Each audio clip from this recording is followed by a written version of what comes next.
Merci d'être avec nous. Voici une nouvelle belle rencontre. Très heureux de vous accueillir. Vous partagez, vous commentez. On a besoin des petits pouces évidemment et de vous abonner. Vous le savez, vous connaissez maintenant le principe. L'alimentation serait-ce donc la base de tout? Je pense que oui. En tout cas de l'essentiel, de l'équilibre des êtres humains que nous sommes. Mais pas n'importe quelle alimentation. Et on va bousculer un petit peu parfois les idées reçues et peut-être parler de cette alimentation bon sens, hein. C'est peut-être comme ça qu'on pourrait la résumer avec Sophie Mélady qui est notre invitée. Bonjour Sophie. Bonjour Marc. Merci d'être là. Alimentation du bon sens. Ça n'est que du bon sens en fait, de l'intelligence aussi et de la compréhension de soi et de ce qu'on met dans la bouche. L'alimentation ayurvédique. Ce mot, on l'utilise à beaucoup de sauces, sans C'est mauvais vrai, jeu de mots, hein, c'est vrai. c'est vrai. En tout cas, vous en avez fait un livre qui est passionnant aux éditions Le Duc, l'alimentation ayurvédique qui est ici. Et c'est le grand livre avec les fameuses recettes, un test aussi, pour voir un petit peu quelle est l'alimentation, en tout cas, dans quelle catégorie on se situe Oui, et comment baser notre alimentation en fonction de cette catégorie-là, hein. oui. On va voir ça. Je disais l'alimentation du bon sens parce que quand on vous lit, honnêtement, quand on lit les recettes aussi, c'est simple. En fait, on a déjà pas mal de réponses et on a déjà pas mal d'habitudes qu'on fait naturellement quand on s'écoute. Mmh. On va vers un petit peu ce qui nous convient. Encore faut-il s'écouter et puis avoir cette place pour pouvoir suivre les élans du corps. Ouais, écouter notre corps, écouter ses besoins, écouter ce qui ne fonctionne pas Tout aussi, à fait, ce que l'on n'aime exactement. pas, ce qui ne marche pas, quand on parle de digestion, quand on parle de toutes ces choses qui sont essentielles. On va voir ça. On va voir également le fameux test. J'ai fait le test parce que dans le livre, il y a ce test pour savoir Oui. dans quelle catégorie on est. Quelle définition vous donneriez de l'alimentation ayurvédique? En une phrase, ce serait quoi? En une phrase, une alimentation qui est intelligente, qui est dans l'instant aussi. C'est-à-dire que ce qui vous convient aujourd'hui ne va pas vous convenir demain. C'est vraiment l'écoute de comment on digère. Donc elle Et est évolutive. elle est évolutive, elle accompagne l'énergie dont on a besoin au moment où on le fait. Ouais. Et surtout, elle est individuelle. Mm. Et elle se présente sous, on va dire, 5 éléments Oui. Alors, qui sont. donc en fait, on a toute une cartographie Ouais. pour les aliments. Ouais. Donc on a les saveurs, Ouais. donc les 6 saveurs. Je ne sais pas si je les... Je sais, vous pouvez Voilà. les donner, hein. Alors on a l'amertume. Donc là, en amertume, ce qu'on trouve souvent chez nous, ça va être les endives, le café, le chocolat, le curcuma. On va avoir l'astringence. Donc ça, c'est une saveur qui est assez peu présente finalement sur nos tables françaises, C'est vrai. mais qui est très importante aussi pour bien digérer. Donc là, on va le retrouver dans le vin rouge. Donc ça, c'est plutôt bien, mais avec modération bien sûr. S'il vous plaît. On va avoir la grenade, on va avoir les légumineuses aussi qui ont une dominance astringente, donc quand même on peut retrouver cette saveur. La Ouais. rose aussi, qu'on peut mettre sous forme de pétales et qui soutient la joie. On va avoir l'acide, là c'est plus facile à trouver avec le citron par exemple, ou encore le vinaigre.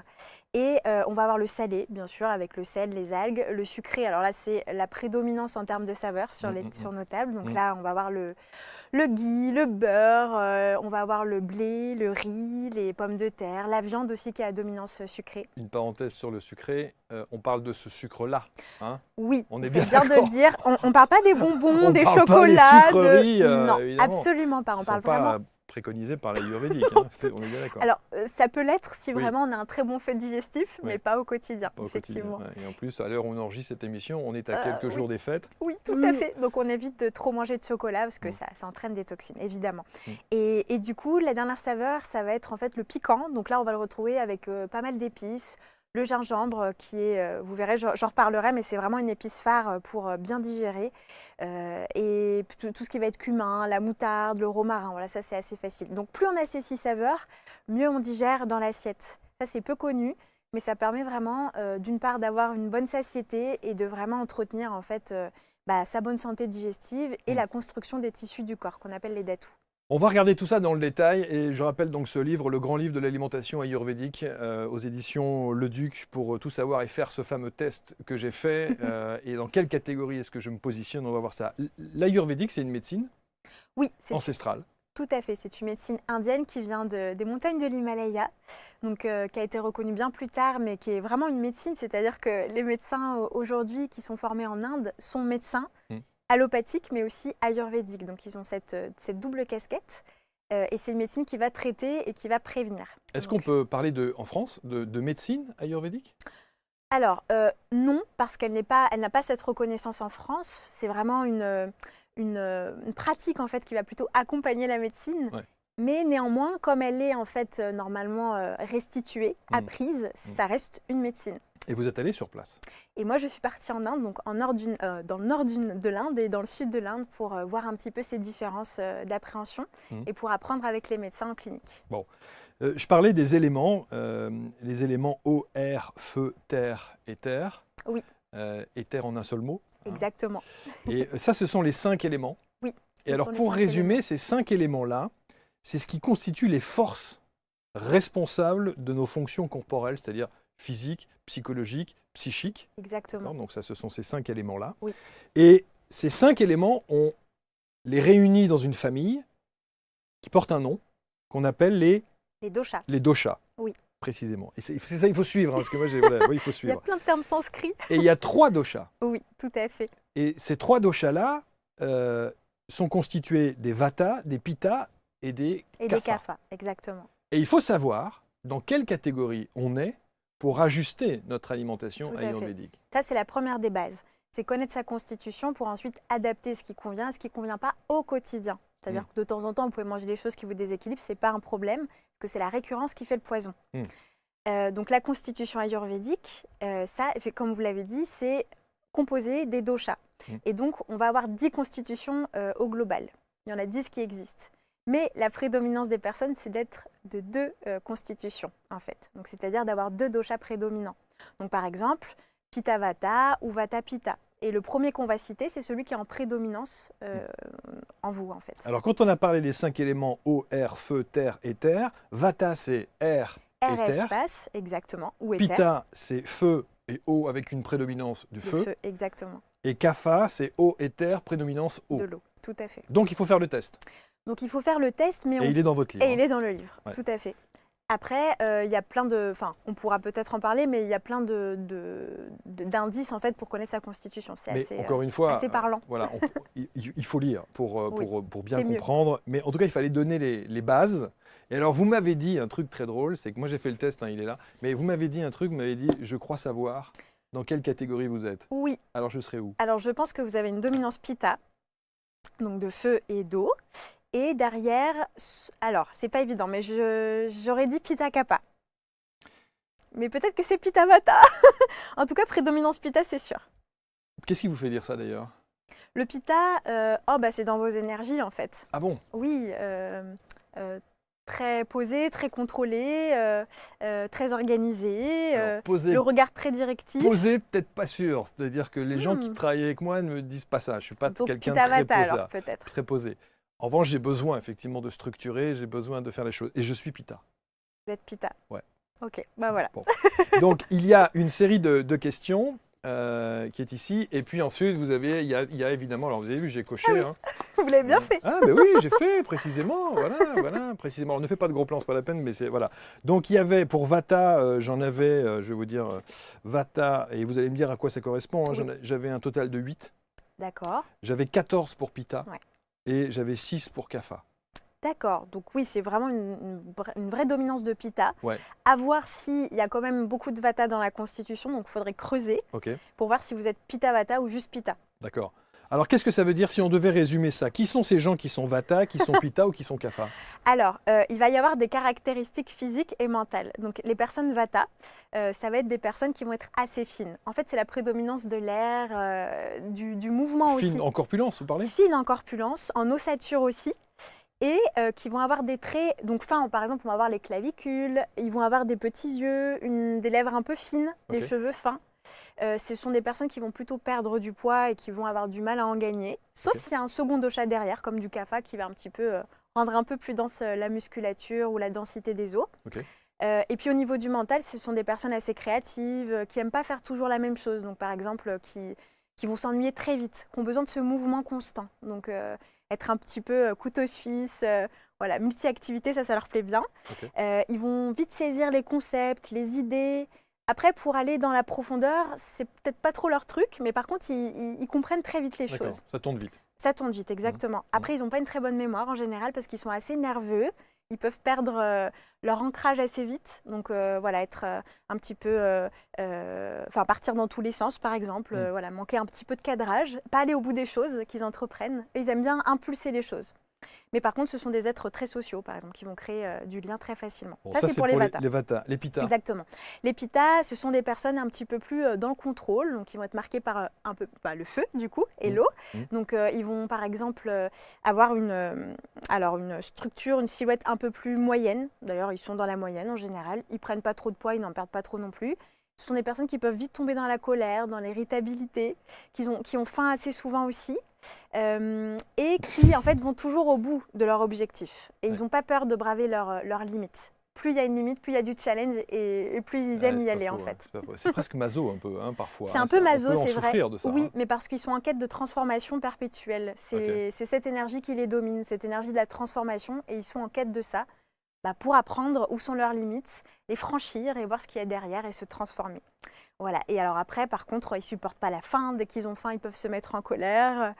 Je ne sais pas si vous êtes comme ça, mais voilà, il faut manger assez vite quand ils ont faim. Je me reconnais assez bien là-dedans. C'est vrai. Et ils supportent le froid, par exemple, parce que ça le refroidit. Ouais. Donc ça, c'est pour les Pitta. Les Pitta. Et les Kapha? Alors, les Kapha, ce sont des personnes qui vont avoir une densité beaucoup plus épaisse, donc des os, par exemple, plus épais, qui vont prendre du poids facilement. Et qui vont être un peu plus dans la lenteur. Donc eux, ils ont besoin de prendre leur temps pour faire les choses. Par contre, c'est bien fait, mais c'est doucement mais sûrement. Ce sont des personnes qui n'aiment pas partir dans tous les sens. Voilà, il faut qu'il y ait une ligne de conduite qui soit structurée et aller au bout aussi des choses. Ils ont une grande robustesse, ils ont une bonne résistance au stress aussi. Donc plus c'est stressant, eux, ils y arrivent en fait, il n'y a pas de souci. Ils sont cool, voilà, ils arrivent même à être surmenés ou à faire face à la fatigue. Par contre, ils souffrent de plus de léthargie, de mucus, ils sont plus lents à prendre des décisions. Donc, c'est une autre énergie, mais qui va avec les deux précédentes, mais qui est diamétralement opposée du coup. Alors, vous êtes quoi? Moi, je suis Pitta Vata. Pitta Vata. Oui. Ouais. Je pense que je dois être Pitta Vata aussi. Je pense aussi, oui. Peut-être qu'il y a un peu de Vata. Alors, on se dit, quel est l'intérêt de connaître les doshas, et en particulier effectivement la catégorie dans laquelle on se trouve, dans ces énergies corporelles, physiques, psychologiques, psychiques, par rapport à l'alimentation? Quel intérêt, quel rapport il y a entre l'alimentation ayurvédique, donc précisément, et les doshas ayurvédiques? En fait, ça permet de savoir vers quel type d'énergie et d'aliments on doit aller au quotidien pour s'équilibrer. Donc déjà, on a la constitution et puis on a les déséquilibres. Donc j'ai oublié de dire qu'on peut tout à fait être par exemple, si mon cas, Pitta Vata, je peux tout à fait avoir beaucoup de kapha, trop de kapha dans ma constitution, qui va amener du mucus, de la léthargie, de la fatigue. Et ça, il faut que je puisse le contrer avec l'alimentation. Donc typiquement, dans mon cas, si je suis déséquilibrée, ce qui est souvent le cas chez les personnes, eh bien, je ne vais pas aller vers une alimentation qui va augmenter kapha. D'accord. Donc par exemple, ce qui va augmenter kapha, c'est tout ce qui va augmenter le mucus, donc les laitages, la viande, les produits qui vont être frits, les choses frites. Donc on évite ça. On évite tout ce qui est à énergie de terre, en fait, de dominance. Donc il y a toute une lecture qu'on peut voir dans des tableaux, mais c'est très facile en fait de le voir, c'est tout ce qui va alourdir, tout simplement. Vous l'expliquez très bien d'ailleurs dans l'ouvrage. C'est pas toujours simple, mais on peut se fier par exemple aux saveurs et aux couleurs. Alors, quand on est équilibré, on va plutôt aller vers une alimentation qui va maintenir cet équilibre. Donc, typiquement, je parlais des 6 saveurs. Ça, il faut vous dire qu'à chaque fois, il faut les mettre dans les repas. Donc, composer un plat avec 6 saveurs. Et c'est après l'alliance au niveau des protéines. Par exemple, on ne mélange pas des protéines animales entre elles. Donc, du poisson avec de la crème, par exemple, ou de la viande avec de la crème, ce qu'on fait très souvent. On évite ça. On va mettre des épices dans son plat parce qu'on sait que quand on met des épices, on booste son feu digestif. Donc des épices, du gingembre, du cumin, de la moutarde, des aromates, sarriette, romarin, thym, tout ça. Si on en a à tous les repas, on favorise cet équilibre. Ah ouais, d'accord. Après, donc il y a tout un tableau en fait de lecture ayurvédique. Par exemple, les aliments qui vont être rouges, qui vont être oranges, c'est plutôt des aliments qui vous font penser à quelle énergie? Une énergie plutôt de feu, non? Tout à fait, exactement. Une énergie chaude, une énergie... Exactement. Donc si vous êtes à dominance feu, un pitta, sur ces aliments-là, il faut y aller doucement. Ou alors il faut le contrebalancer. C'est toujours un équilibre l'Ayurveda. Donc si vous avez des aliments à prédominance feu, vous vous fiez à la couleur par exemple, vous allez mettre à côté des aliments qui vont plutôt refroidir. Donc, par exemple des aliments, des légumes verts avec de la carotte ou du riz parce que c'est blanc et ça va refroidir aussi les aliments qui sont plus chauffants.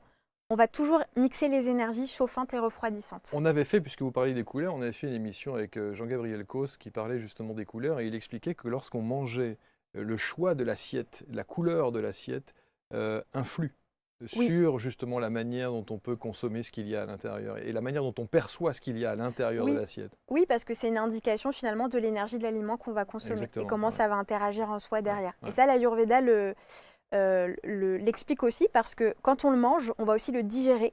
Et en fait, l'énergie de l'aliment, il vous accompagne jusqu'à ce qu'il soit complètement éliminé. Donc, il produit encore cette énergie en vous pendant la phase de digestion. Bon, donc, première chose, se connaître. Première chose, se connaître. Deuxième chose, s'écouter. Exactement. Écouter son intuition. Et ajuster. C'est ça. Si on n'a pas envie d'un aliment, c'est pas pour rien. C'est parce que le corps n'a pas peut-être cette puissance digestive pour le manger, ou que vous n'êtes pas prêt encore à le consommer, et peut-être qu'il faut attendre un peu. Enfin, le feu n'est pas suffisamment allumé pour que vous puissiez bien le métaboliser. Quand on a parlé des Vata, Pitta et Kapha, et qu'on a trouvé notre catégorie, ça ne veut pas dire qu'on est ad vitam dans cette catégorie-là. Non. C'est pour ça que je parlais de déséquilibre. Vous avez la constitution, qui est votre prakriti, qui ne changera en fait jamais. C'est immuable. Donc ça, c'est un peu votre ADN en quelque sorte. Donc de votre conception jusqu'à la fin de votre vie, vous serez toujours cette constitution. Donc vous, par exemple, vous serez toujours à dominance Pitta, donc peut-être Pitta-Vata, toute votre vie. En revanche, vos doshas, ils bougent.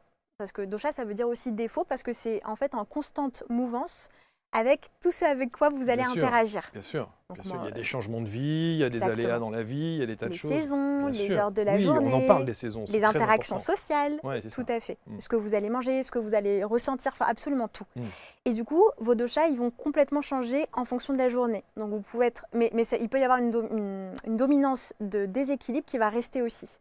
Par exemple, si vous avez une hygiène de vie qui entretient le feu, je ne sais pas, par exemple, vous êtes en burn-out, vous n'écoutez jamais, vous passez toujours en force dans vos énergies, vous mangez de la junk food, vous buvez beaucoup d'alcool, vous mangez des choses chauffantes, eh ben, vous allez avoir un déséquilibre Pitta qui va perdurer comme ça au fur et à mesure du temps. Et c'est ça le fameux poison dont vous parlez. Exactement, c'est tout à fait ça. Ce n'est pas l'instant de l'alimentation mauvaise, on va dire, ou de cet équilibre qui n'est pas celui que notre corps demande qui pose un problème.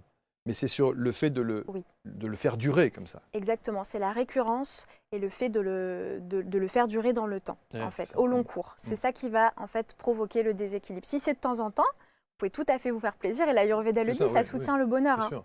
Une carte fromage, on peut se l'envoyer de temps en temps, hein. Non, mais on a le droit. Exactement, en conscience, voilà. En conscience. Tout à fait, c'est ça. J'ai conscience que ça n'est pas bon pour mon corps mais je le fais. Que je vais le regretter fortement à l'issue de ma digestion. Mais ça me fait plaisir, ça me donne de la joie et c'est OK. Enfin, alors, il y a une première, parce que on a tous des familles, on a tous des enfants, etc. Là, vous voyez où je veux en venir, c'est qu'on se dit tous, si on commence à parler aux enfants des pétales de rose et éventuellement de rajouter quelques petites épices à droite à gauche, il va y avoir de la grimace. Bon, ça c'est la première chose, donc vous allez nous expliquer comment vous faites. Et la deuxième chose aussi, c'est le temps. On dit toujours, oh là là, si c'est fastidieux, si on commence à choisir en fonction des couleurs dans l'assiette, en fonction du contenu, ah ben moi j'ai mon mari il est Vata Pitta, ben non mais moi je suis Kapha Vita, enfin non mais vous voyez ce que je veux dire? Je comprends. Ça devient l'usine à gaz. Comment est-ce qu'on réajuste ça pour être véritablement dans cette alimentation ayurvédique? Alors déjà, moi ce que je propose toujours c'est de mettre tout ce qui va être aromates et épices dans des petits bols par exemple sur la table et que chacun choisisse ses épices et ses aromates. Par exemple, vous êtes Pitta, vous allez plutôt être potentiellement attiré par de la coriandre fraîche, de la menthe, certaines épices qui ne vont pas convenir par exemple du curry à vos enfants. Ça peut être du curry parce que ça va être un mélange d'épices. C'est bon ça. Voilà, c'est très bon. Mais en fait, vous allez vous écouter, ce dont vous avez envie là pendant le partage du repas. Donc on met les épices et les aromates dans des petits bols qu'on va présenter sur la table et chacun se sert en fonction de ce qu'il aime. Il y a ça. Ensuite, il y a la façon de cuisiner. Donc par exemple, si vous avez beaucoup de kapha dans la famille, il y a toujours une dominance familiale parce qu'on a les doshas dominants souvent de ses parents. Où les enfants vont récupérer une dominance de nous. Donc, admettons qu'il y ait beaucoup de Pitta à table, et ben, vous allez éviter de mettre des choses qui vont être trop chauffantes. Vous allez proposer en fait d'autres aliments. Donc, par exemple, vous pouvez proposer du riz qui va être pour tout le monde, et après, ça va être dans l'huile que vous allez choisir. Vous pouvez tout à fait, par exemple, vous mettre de l'huile d'olive ou de l'huile de pépin de raisin, parce que chaque huile va avoir une énergie aussi. Les épices et ce qui va accompagner. Donc, s'il y a beaucoup de kapha à table, vous n'allez pas présenter, par exemple, une viande qui va être trop lourde. Ou alors, vous allez réfléchir à la cuisson.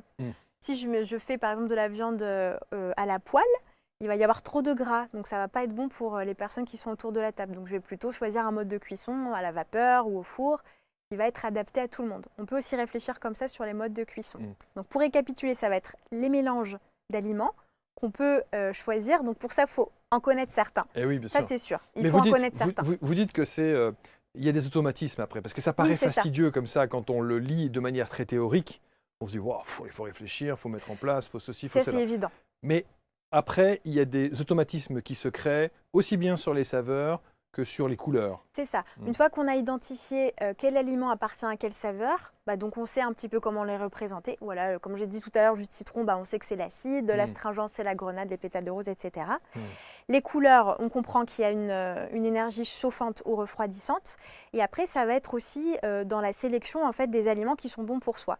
Donc un pita ou un vata ou un kapha ne va pas devoir manger la même chose. Par exemple, un vata, ça va être plutôt de la lourdeur qui va lui convenir, des choses cuites, des choses onctueuses, ce qui ne va pas du tout convenir à un kapha, qui a besoin de choses plutôt asséchantes, plutôt allégées aussi. Donc, comment on fait, par exemple, si on a envie de manger quelque chose à base de crème soit on propose de ne pas en mettre au kapha, comme ça, il n'aura pas de crème qui va l'alourdir, soit alors ça va être dans le choix de la crème, ça va être une crème plutôt végétale qui va convenir au kapha. Vous voyez, il y a des petits ajustements comme ça. Quand on est en famille, on fait une préparation de repas global, neutre. Exactement. Et on ajuste, chacun ajuste en fonction. Légumes, protéines végétales ou animales, on propose. Et après, chacun met sa petite crème, sa petite huile ou ses petites épices ou ses aromates en fonction de soi.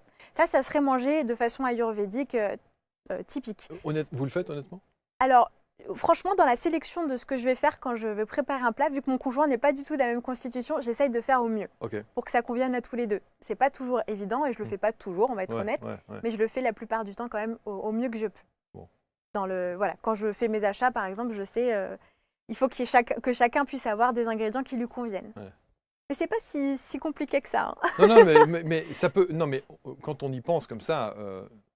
On peut s'imaginer ça, on peut se dire... Je sais, il y en a beaucoup qui me disent « Mon Dieu, je ne vais jamais y arriver mais en fait, il faut juste bien comprendre comment ça fonctionne. Et après, quand on fait ses courses, ça vient tout seul. Déjà, comprendre ce qui est bon pour soi. Et après, quand on veut accompagner sa famille, c'est ce qui est bon pour tout le monde. Mais j'ai oublié de dire qu'il y a aussi des choses tridoshiques. Donc, les aliments tridoshiques, ce sont les aliments qui conviennent à tous. Donc, il y a un petit listing dans le livre. Exact. Par exemple, la cardamome, ça va être une épice qui va convenir à tout le monde, donc il va être tridoshique. Donc quand on en met, on n'a pas besoin de connaître sa constitution, ça va à tout le monde. Il y a plein de choses comme ça, des petits aliments, le riz, l'huile de pépins de raisin, qui va convenir à tout le monde. Donc déjà, on peut commencer par ces bases-là. Mais on a le sentiment effectivement que les aliments de base sont ceux, évidemment, très classiques qu'on a l'habitude d'acheter chez nos producteurs et autres grandes surfaces. Mais ce sont surtout les assaisonnements, l'accompagnement qui fait véritablement la différence de la médecine ayurvédique. Oui. C'est ça qui va changer les choses. Oui, parce que c'est ça qu'on peut déjà rendre indépendant, adapter. Et c'est ça aussi qui va en fait travailler après sur la métabolisation du repas. Donc c'est extrêmement important. Et c'est pas nécessairement, on pourrait se dire, tiens, je fais un plat de pâtes. Oui. C'est pas les pâtes qui posent un problème. Si, parce que ça va dépendre. Enfin oui, c'est l'accompagnement. C'est l'accompagnement des pâtes qui va poser le problème. Mais aussi le choix, parce que peut-être que des pâtes, ça va pas convenir, ça va être trop lourd. Par exemple, pour un kapha, c'est trop lourd des pâtes. Et peut-être qu'on pourra lui proposer à ce compte-là du quinoa ou par exemple du riz rouge qui va être un peu plus digeste. Mais si on veut partir sur des pâtes et qu'on veut faire ça de façon ayurvédique, on va adapter effectivement les ingrédients dont vous avez parlé. Donc comme on a dit tout à l'heure, les crèmes avec ou sans fromage, quelle épice on va choisir et quelle substance grasse. Hier soir, j'ai fait des... c'est moi qui ai fait.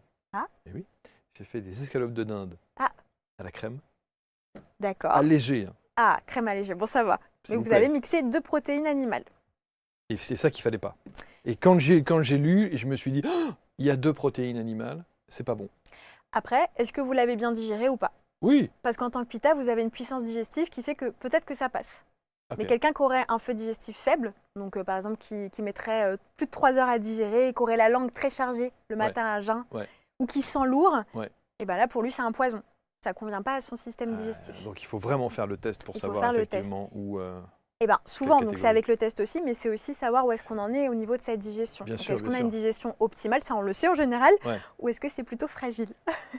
Mais c'est aussi le fait de se dire, il peut y avoir un repas à excès.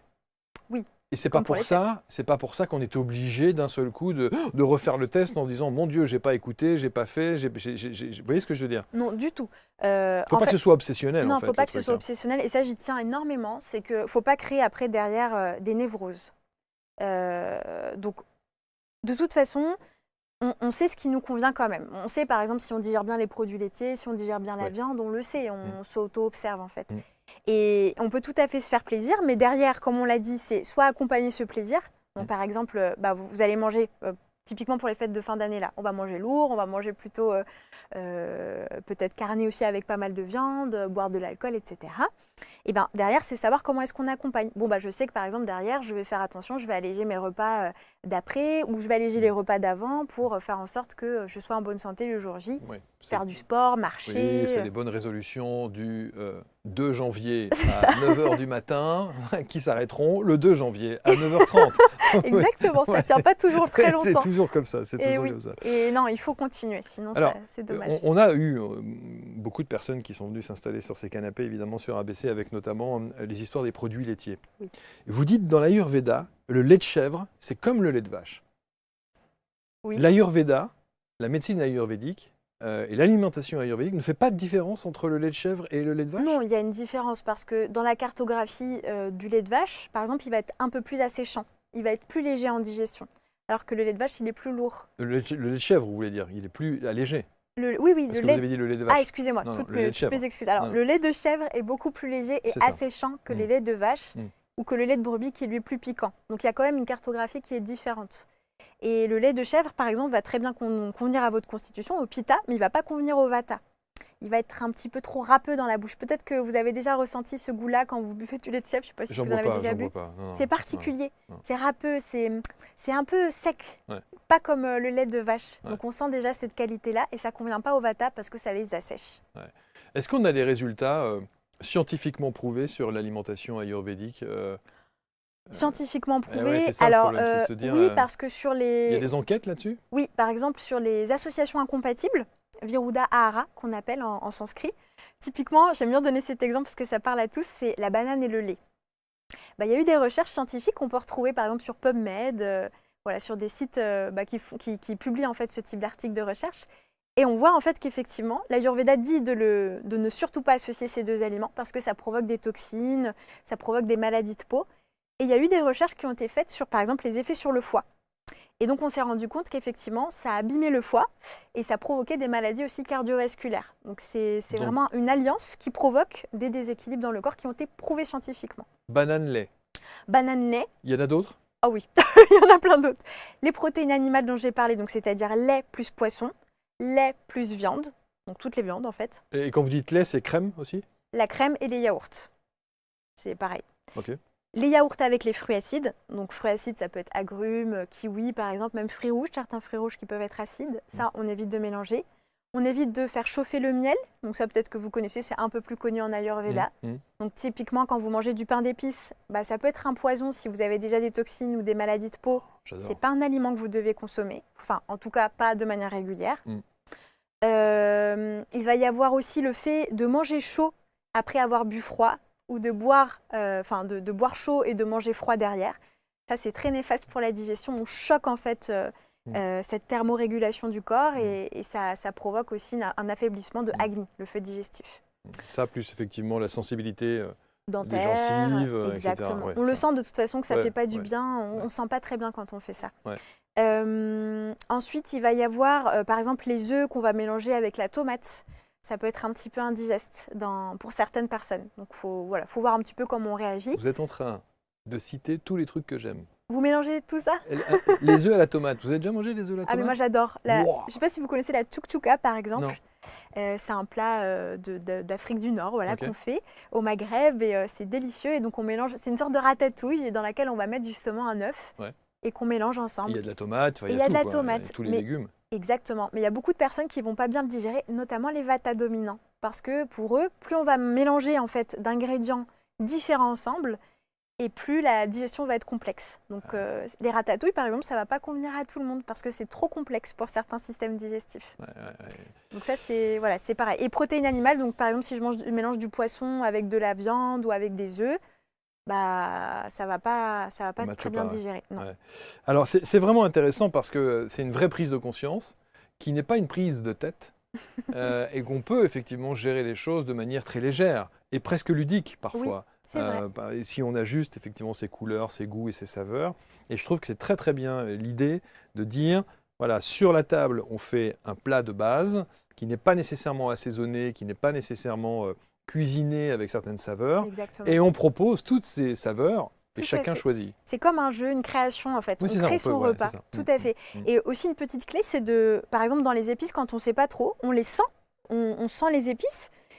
Et vous savez, il y a cette petite intuition qui dit ah non ça j'en veux pas, c'est rédhibitoire, je ne peux pas tirer ou ah ouais ça me ferait du bien là à l'instant. Et bien ça il faut s'écouter parce qu'en Ayurveda on dit que l'intelligence du corps, bah, il guide absolument toutes les actions. Donc pour la composition du repas c'est une très très grande clé, c'est très important de l'écouter.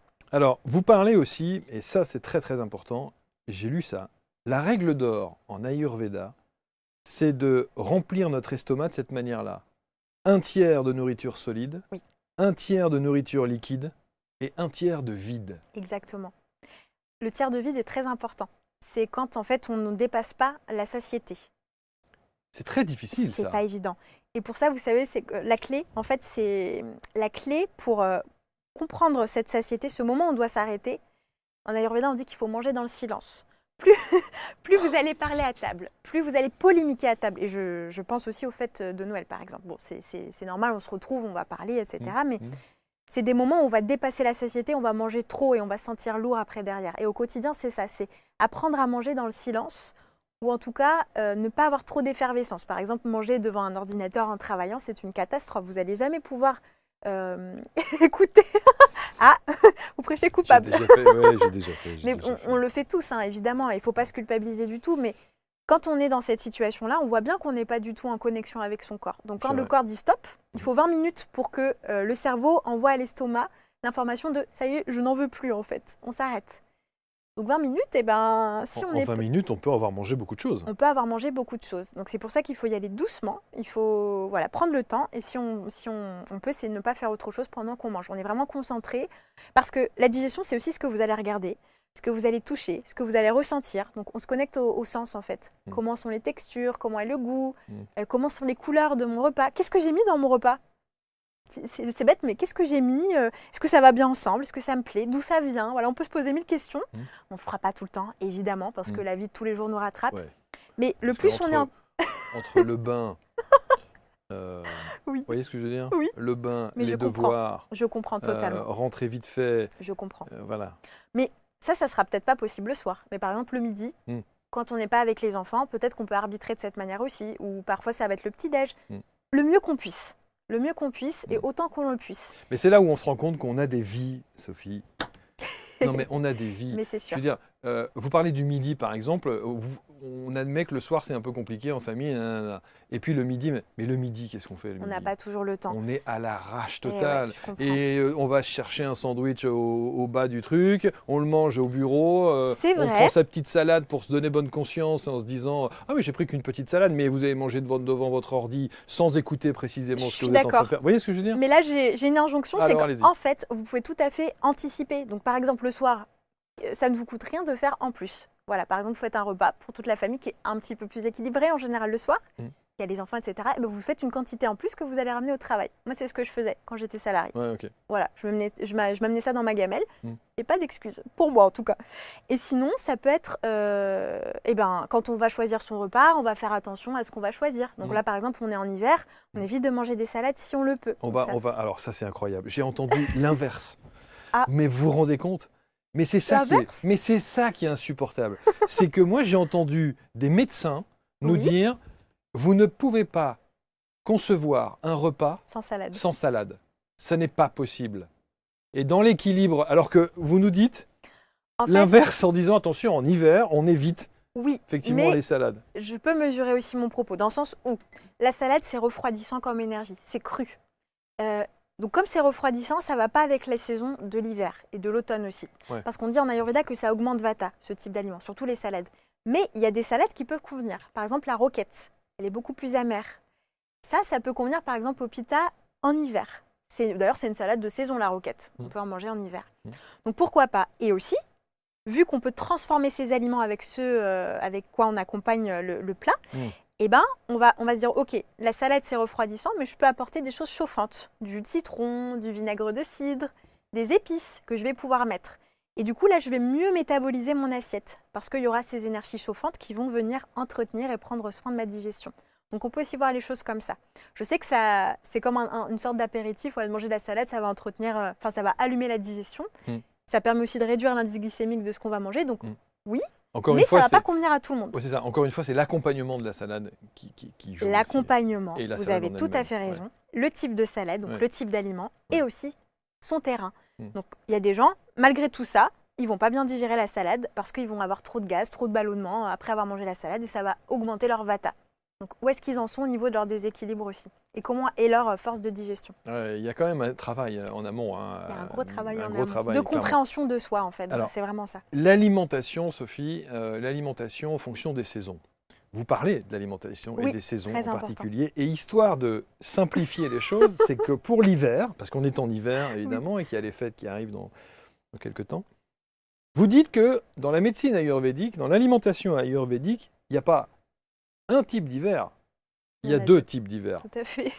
Pour faire simple. Oui, c'est jamais simple en fait. Vous voyez, et vous avez donc l'hiver sec et l'hiver humide. Oui, exactement. Donc il faut réfléchir dans son alimentation à se dire, ça c'est quoi? C'est hiver sec, hiver humide, aujourd'hui c'est humide, demain c'est sec? Non, c'est plutôt, comment dire, il y a des mois qui peuvent être des repères. Donc par exemple, de mi-novembre à mi-janvier, on sait qu'on est plutôt dans une phase un peu plus asséchante de l'hiver. À partir de mi-janvier jusqu'à la mi-mars, on est plutôt dans une phase un peu plus humide. Mais comme vous le dites très justement, normalement, si on fait de l'ayurveda puriste, on regarde aussi le temps qu'il fait pour adapter son alimentation. Mais on n'a pas le temps de tout ça, c'est pas toujours évident. Vous voyez ce que je veux dire? Donc, c'est pour ça qu'on se repère aussi comme ça. Donc, de mi-novembre à mi-janvier, on est plutôt dans ce qu'on appelle Shishira, c'est-à-dire c'est Vata qui va prédominer. C'est un hiver un peu plus... De quoi? C'est l'inverse. Moi, j'ai Shishira, c'est de mi-janvier à mi-mars. Ah zut. C'est ça? Alors si vous l'avez peut-être. Je crois que c'est ça, parce que moi j'ai Emanta, oui, c'est ça, de mi-novembre à mi-janvier, oui, et Shishira de mi-janvier à mi-mars. Tout à fait, c'est Emanta. Je peux vous apprendre l'alimentation ayurvédique si vous voulez. Non, je n'ai pas beaucoup dormi, je pense que ça se voit. Je plaisante, pas du tout. Je m'excuse. Non, pas du tout. On peut couper de toute façon. Non, mais ne vous inquiétez pas, c'est pas un souci, vous inquiétez pas. Ok, ça marche. Et alors oui, non, parce qu'effectivement, il y a ces deux. Voilà, il y a deux périodes hivernales, donc une qui est beaucoup plus asséchante, avec Vata qui va être en prédominance. Donc là, par exemple, tout ce qui va être onctueux, tout ce qui va être viande, tout ce qui va être ragoût, cuit longtemps, ça va très bien convenir. Donc la viande peut passer, le fromage peut un peu plus passer. Ça tombe bien, ça sera pendant les fêtes, donc on peut manger un peu plus gras, un peu plus lourd. Mais tout de suite après, on a un autre type d'hiver qui est plus alourdissant. Donc c'est un hiver où souvent on peut aussi avoir un peu plus le cafard, vous savez... On en a marre du temps de la grisaille qu'il fait, parce que ça va aussi induire cette léthargie dans le corps. Donc on va se sentir plus lent, plus fatigué, plus congestionné, avoir plus de mucus aussi, plus sujet au rhume. Voilà, cette eau et cette terre va être un peu plus en prédominance. Donc là, comme on se dirige lentement vers le printemps, il faut commencer à ralentir tout ce qui va être lourd. Donc doucement sur le chocolat, sur le fromage, sur les viandes, sur tout ce qui est gras, les frites, ce genre de choses, tout ce qui va alourdir le corps. On commence à diminuer tout doucement pour aller vers le printemps. On va alléger le corps et on va pouvoir se détoxifier. Par exemple, c'est une très bonne saison pour la détox. C'est pour ça que je parle de cuisine du bon sens, en fait. L'alimentation ayurvédique, c'est une alimentation. Quand vous parlez notamment des périodes d'été, évidemment, du concombre, les melons, et tout ça, c'est du bon sens. Tout à fait. En fait, les aliments de la saison et ce qui pousse autour de soi sont faits pour l'instant présent. Donc, quand vous suivez la saison, les aliments de saison, vous êtes dans une pratique ayurvédique, tout simplement. C'est vraiment très simple au final. Ouais. Les cuissons. Vous en parlez aussi des cuissons. Oui. Ça, c'est important. La cuisson, l'importance de la cuisson apporte plus ou moins de légèreté, de sécheresse ou à l'inverse, d'onctuosité et d'hydratation. Tout à fait. On ne cuit pas n'importe quoi avec n'importe qui, quoi. Alors non. Non, mais vous voyez ? Mais oui, parce que ça aussi, ça transforme l'aliment, en fait, avec la cuisson. Donc, par exemple, quand vous allez cuire à la vapeur, ça va très bien convenir aux pitas, qui vont se déshydrater beaucoup plus, ou au kapha aussi, parce qu'on ne va pas ajouter de matière grasse, par exemple, dessus. Ou on peut ajouter un petit filet d'huile, mais ça reste quand même assez léger, assez light. Alors que quand on cuisine à la poêle, souvent, on ajoute beaucoup de substances, et ça peut alourdir l'aliment. Donc, par exemple, les aliments qui sont lourds, comme la viande, le poisson, les pommes de terre, c'est bien de les faire soit à la vapeur, soit au four, parce que le four va assécher l'aliment. D'accord. Donc plus c'est lourd, plus on va utiliser certains modes de cuisson, plus c'est léger, plus on peut faire à la poêle, en fait, les légumes à la poêle, etc. Et pour pas trop aussi appauvrir le prana. Donc plus on cuit longtemps, plus ça enlève le prana, donc l'énergie vitale de Donc ça l'aliment. veut dire le tout vapeur? Si, mais il ne faut pas le cuire trop longtemps. Par exemple, on peut faire les brocolis, c'est un exemple typique. Quand vous le faites cuire longtemps, ouais, je sais que ça ne plaît pas à tout le monde, mais c'est un bel exemple de par la couleur. Quand vous ne le cuisez pas longtemps, il va garder son prana, donc cette couleur, cette saveur croquante. Ouais. Donc vous savez qu'il reste quand même des nutriments à l'intérieur et ça va vous nourrir. Si vous le cuisez longtemps, il va être fade, il va être tout à queue. Là, ça veut dire qu'effectivement, il n'a plus rien, donc vous l'avez un petit peu abîmé. Donc oui, le temps de cuisson est aussi très important. Mais ça, on le sait, hein, plus on cuit, plus on abîme les vitamines. Alors, vous dites aussi, c'est très intéressant parce que dans votre livre, vous avez la partie à éviter, à privilégier, Oui. en fonction des saisons. En fonction des saisons. Voilà. Et pour l'hiver, par exemple, vous dites qu'il faut éviter le chou, tout ce qui est aliments crus et froids. Exactement, tout ce qui va augmenter Vata, en fait, là actuellement. Donc tout ce qui est crucifère, famille des choux, comme vous l'avez très bien dit, tout ce qui va être froid en température et froid en énergie. Et vous dites que ce n'est pas du tout la bonne période pour le jeûne et les détox. Non, absolument pas. Et ça, c'est une idée qui est reçue, c'est de faire par exemple des jeûnes pendant la saison Vata, sachant que le jeûne va augmenter, en fait, on s'assèche. En fait, on s'affine aussi pendant le jeûne. On arrête de manger. Quand on arrête de manger, on augmente l'air et l'éther. Donc on augmente Vata. Du coup, ce qu'on peut faire quand on se sent un petit peu lourd, moi, ce que je recommande, c'est les monodiètes. Donc, c'est ce qu'on va recommander aussi en Ayurveda. Donc, pendant cette saison, quand on sent qu'on ne digère pas bien, qu'il n'y a plus rien qui passe, qu'on sent qu'on est ankylosé, qu'on a plein de toxines, encore une fois, on regarde sa langue le matin à jeun pour savoir un petit peu où on en est. Plus il y a de dépôts, plus c'est chargé, plus à l'intérieur aussi, on est ankylosé. Mais de toute façon, on le sent. On se sent congestionné, fatigué. On met beaucoup de temps à digérer. Et bien là, on peut partir sur des monodiètes. Monodiètes entre une journée par semaine, par exemple, à 3 jours par semaine, et en fonction des terrains, parfois ça peut être plus. Alors celui qui dit, moi je vais faire un jeûne quelques jours avant les fêtes parce que je sais que je vais charger un peu la mule pendant les fêtes, c'est pas une bonne idée, quoi. Ça va dépendre de son terrain. Par exemple, une personne kapha, il pourra jeûner et faire un jeûne sec à ce moment-là. Ça peut lui convenir, s'il n'a pas de déséquilibre de Vata. Mais quelqu'un de Vata ou de Pitta, pas de jeûne sec, jamais. Parce que là, on déséquilibre en fait. Après, ça peut être un jeûne intermittent. Par exemple, ne pas manger le matin. Si vous n'avez pas faim, au-delà de toutes les règles, si vous n'avez pas faim, ça veut dire qu'il faut évidemment pas manger, mais il faut s'écouter dans sa non-faim. C'est là où on se dit quand même, on nous a raconté... Non mais c'est vrai, moi j'ai grandi avec des bobards incroyables. Ne pars pas à l'école le ventre vide. Mais de quoi on parle en fait? Si on n'a pas envie de manger le matin parce qu'on ne se sent pas, il faut foutre la paix à ceux qui n'ont pas envie de manger le matin. Il y a beaucoup d'enfants qui sont forcés à manger, alors qu'en fait, ils n'ont pas faim parce que le système digestif n'est pas réveillé à ce moment-là et que le fait de manger peut-être un peu plus tard. Moi, c'était mon cas, par exemple, le matin, j'avais pas faim, c'était à 10h que j'avais faim. Et c'est à ce moment-là qu'il faut manger. Sinon, on passe en force avec le corps. Et c'est là où on s'abîme et on ne va pas bien digérer. Donc, écouter sa faim, c'est extrêmement important. Donc, on l'a dit, hein, en période hivernale, parce qu'on est en plein enregistrement là, d'où la couleur de cette veste que je ne remettrai pas. Pas de chou, évitons le cru, le froid, les boissons gazeuses bien sûr, tous les produits frits. Exactement. Ça, on évite. Le jeûne et les détox aussi. Monodiète, ok. Monodiète, ok. Les fromages, on évite aussi. Alors, on est en France, donc c'est pas évident de dire plus de fromage. C'est sûr que pour nous, en Ayurveda, c'est un aliment qui est congestionnant, qui est lourd. Mais on peut tout à fait contrebalancer cette lourdeur avec des épices. Donc, si vous avez du cumin à la maison, vous mettez un petit peu de cumin sur votre fromage. Peu importe le fromage. Vous pouvez mettre du thym, du romarin, du curcuma. Hyper intéressant parce que c'est très asséchant le curcuma en épices. Et donc, ça va assécher cette humidité, ce gras du fromage. Donc, on peut. Et aussi, ne pas, comme je disais tout à l'heure, on ne mélange pas les protéines animales. Donc, par exemple, si vous avez un repas à base de viande ou de poisson, si vous le pouvez, vous évitez de manger du fromage en dessert. Et autre chose, la force du feu digestif, elle est beaucoup plus forte quand le soleil est à son zénith dans le ciel, donc à midi. Du coup, quand on mange du fromage le soir, on se congestionne beaucoup plus parce que la force digestive, elle est moins puissante. Donc, c'est pareil, c'est aussi arbitré. Vous vous rendez compte? Il y a beaucoup de choses, entrée, mais c'est des plat, choix. fromage, dessert. Pour Noël, par exemple? Non, mais oui, pour les fêtes, mais même quand vous allez dans les restaurants, on vous propose ça. On vous propose entrée, du fromage. plat, dessert, fromage, c'est beaucoup dessert. trop en fait quand on s'écoute. On n'a pas toujours l'appétit pour manger les trois. Parfois, juste le plat, ça suffit largement. Ou entrée, plat, ou plat, dessert. Donc après, c'est à voir en fonction de soi. Mais prendre les trois, c'est souvent une hérésie et c'est souvent beaucoup trop lourd pour tout à chacun. Donc sur la période hivernale, ce qu'il faut privilégier, vous l'avez dit, les viandes de poulet, de dinde, le lapin, les Si on peut, œufs, c'est plus sec et plus allégé. les ragoûts Les ragoûts de viande de viande. avec des épices. Ouais. Donc plus c'est cuit longtemps, tout à l'heure je disais plus ça fait perdre du prana, mais pas pour la viande. Pour la viande, plus ça la rend légère en fait. Parce qu'elle cuit, donc elle perd ses toxines et son gras.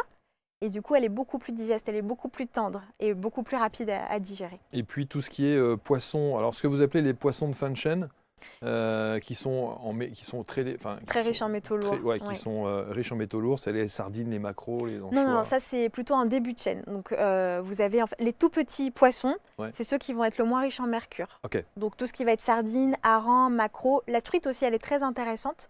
C'est beaucoup moins riche. Après, tout ce qui va être espadon, thon, saumon, si vous en mangez trop souvent, et ben là, vous allez accumuler du mercure et ça peut entraîner des réactions en cascade sur la thyroïde, sur le foie, sur tous les organes. Donc merci pour le saumon des fêtes de fin d'année. Les noisettes, les noix et les amandes, ça c'est toute l'année.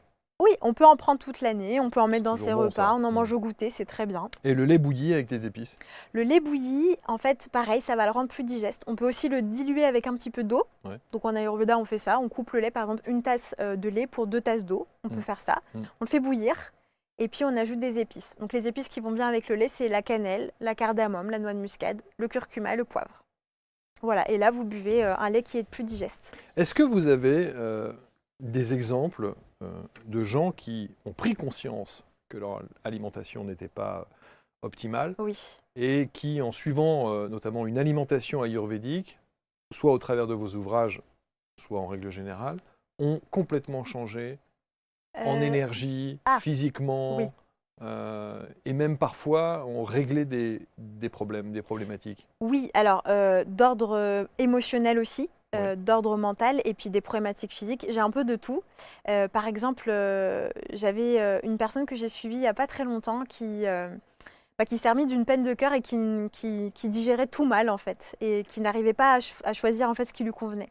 Et du coup, avec l'Ayurveda, je lui ai fait prendre conscience que ce qu'elle mettait, la façon dont elle préparait et les aliments qui vont être ce qu'on appelle lumineux pour l'esprit, ce qu'on appelle sattva, allait lui permettre aussi d'apporter cette luminosité dans son corps.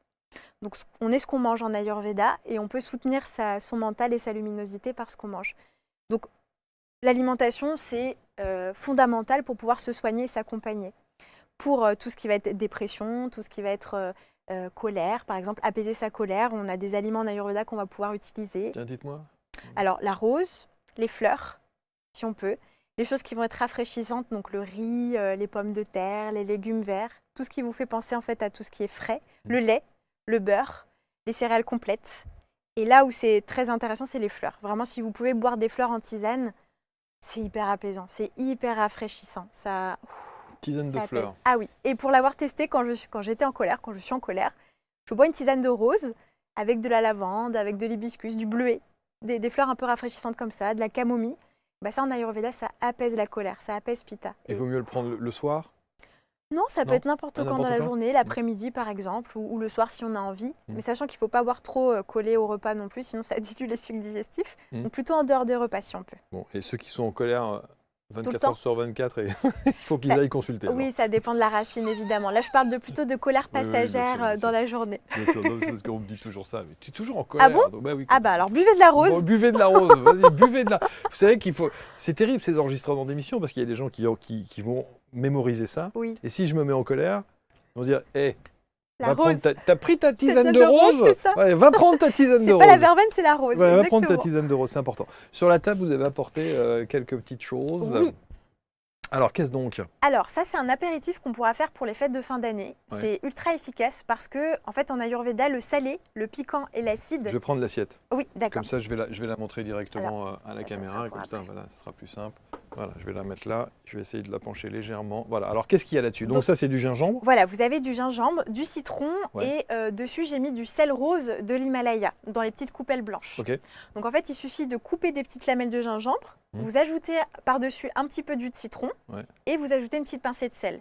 Et la combinaison de ces 3 aliments va faire en fait que vous allez allumer votre feu digestif. D'accord. Et je vous assure, vous pourrez goûter si vous souhaitez. Mais quand vous dites allumer le feu digestif, ça veut dire quoi? Ça veut dire que ça va permettre une meilleure digestion? Vous allez préparer la métabolisation et la digestion de ce que vous allez manger. Donc ça, par exemple, cet apéritif, vous le faites avant les fêtes de fin d'année. Donc 30 minutes avant de manger votre repas, vous prenez ça, ça va vous faire sécréter de la salive. Vous allez allumer le feu, c'est-à-dire que vous allez augmenter votre appétit. Vous allez permettre à votre feu digestif de bien s'allumer parce que ce sont que des aliments chauffants que vous avez dans l'assiette. On parlait tout à l'heure d'aliments refroidissants et chauffants. Là, c'est que du chauffant. Et la conjonction de ces 3 ingrédients, donc acide, salé et piquant, va permettre en fait que vous n'ayez pas de lourdeur, de maux de tête, de congestion, que vous n'allez pas vous sentir ankylosé par votre repas. Donc ça, voilà, vous préparez en fait la bonne digestion à venir de votre repas lourd. Vous pouvez goûter, je vous préviens juste, c'est très piquant et très chauffant, donc vous pouvez devenir un peu rouge. Alors non, je vais patienter un peu, parce que si ça arrive, c'est pas... Oui, vaut mieux, d'accord, ok. Donc ça avant avant le repas. Avant le repas. 30 minutes avant manger, c'est vraiment l'idéal. On peut le faire un petit peu en avance, ça prend vraiment 1 minute. Bon. Autre chose, sur la table, il y a des petites graines? Alors ça, c'est un petit mélange que je vous ai concocté, que vous pouvez en fait mâcher après le repas. Donc ça, c'est aussi pour les fêtes de Noël, mais ça peut être n'importe quand. Pour favoriser la digestion? Pour favoriser la digestion, donc j'y ai mis en fait des épices carminatives, c'est-à-dire qu'ils vont évacuer les gaz, les ballonnements, qui vont éviter qu'on ait cette accumulation de vata dans le système digestif. Okay. Donc là, vous avez de la cardamome, de la menthe, du cumin et du fenouil en graines. D'accord, mais... Et on les mâche. Ok, et il faut en prendre une poignée? Vous en prenez une petite pincée. Okay. Chacun va avoir une pincée différente. Donc c'est votre pincée à vous, vous prenez une petite pincée et vous la mâchez après le repas. Voilà, et vous allez vous sentir, c'est bon aussi pour la santé buccale, pour la laine, etc. Et vous allez vous sentir beaucoup plus allégé. Donc ça c'est après le repas, ça c'est avant le repas. Ok, super. C'est noté. Voilà, les petits mélanges d'épices qu'on peut faire et qu'on peut mettre sur les tables de Noël. Est-ce que je peux garder ça? Bien sûr. Oh, c'est gentil, merci beaucoup, merci infiniment. Et c'est très bon, hein, vous allez voir, c'est très rafraîchissant avec la petite menthe qu'il y a dedans.